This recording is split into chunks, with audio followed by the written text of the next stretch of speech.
Turning now to France, where thousands of people have hit the streets in another day of strikes and protests against President Emmanuel Macron's proposed pension reform.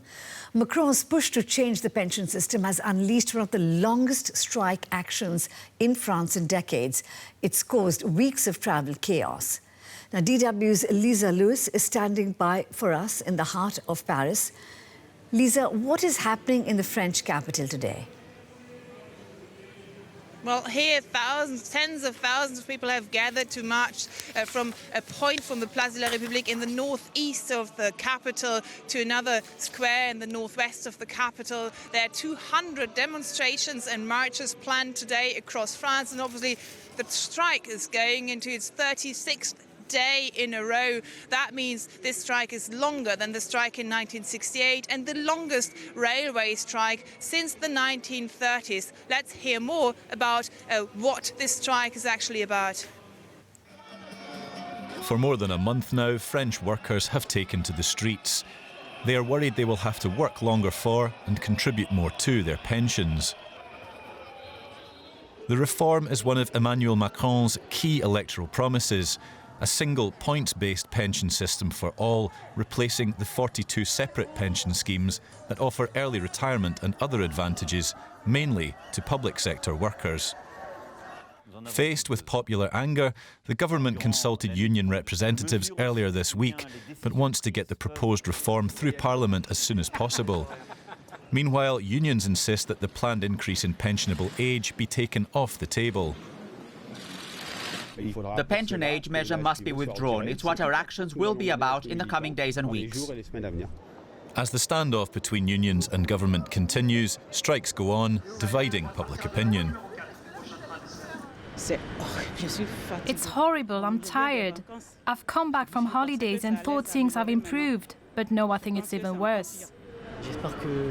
I hope things return to normal soon, because I think it's getting on everyone's nerves, young and old. It's quite annoying. It annoys me, but it's fine. It's for the common good. I think it's worth it, because from what I understand, we're going to work a lot longer to earn a lot less.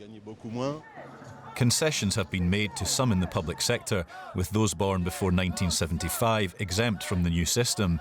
But others, especially the younger generation, are determined to strike until they get what they see as a fair pension deal. And returning to you now, Lisa, after weeks of strikes, is there any sign of an end in sight?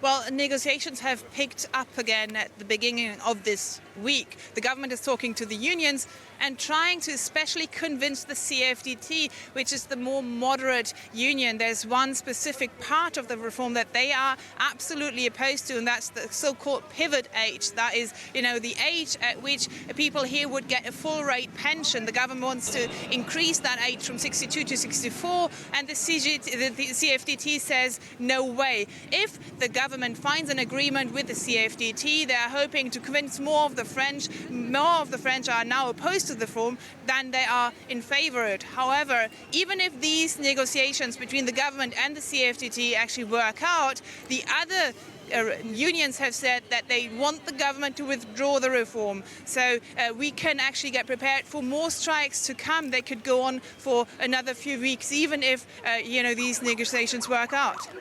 How important is the standoff for both sides, and why is neither side prepared to budge from its position?